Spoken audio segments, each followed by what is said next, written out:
Bago romo ma galamoro ne rowere moke county ma Nairobi en achiel kuom okenge maduong' bana time miyo rowere thuolo mar mondo mi ogol pachgi kotenore gi telo dwachgi ka achiel kod kelo gi kanyakla mondo ne yiero maduong' mabiro. Jotelo mopogore opogore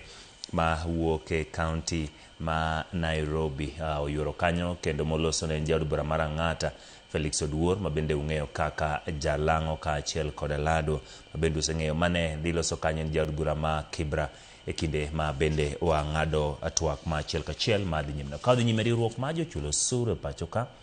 NTA koro dwaro mondo jogo matie sekta ma nyamburko mondo kik hiny Jokenya kod medo nengo mar wuoth kata bedo ni bei mar mauta to omedore. Ero mana gitimo kod ute fwambo giwacho ni Jokenya kadho e ngima matek ka gidwaro piny owacho mondo rang yo mar gayo pek mar ngima ne jopiny e kinde ma lwenje mag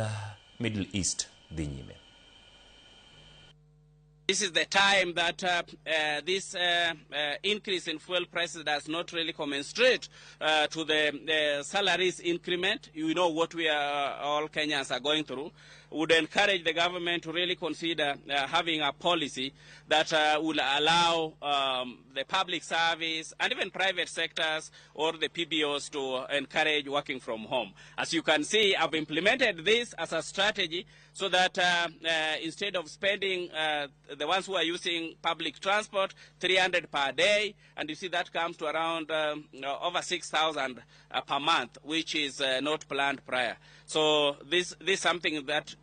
needs to be adopted. In terms of supply chain, it is the time when now all the nations, policymakers need to have a candid dialogue to see how to really regulate even on the market system rates so that we don't have supply chain disrupted in our markets, local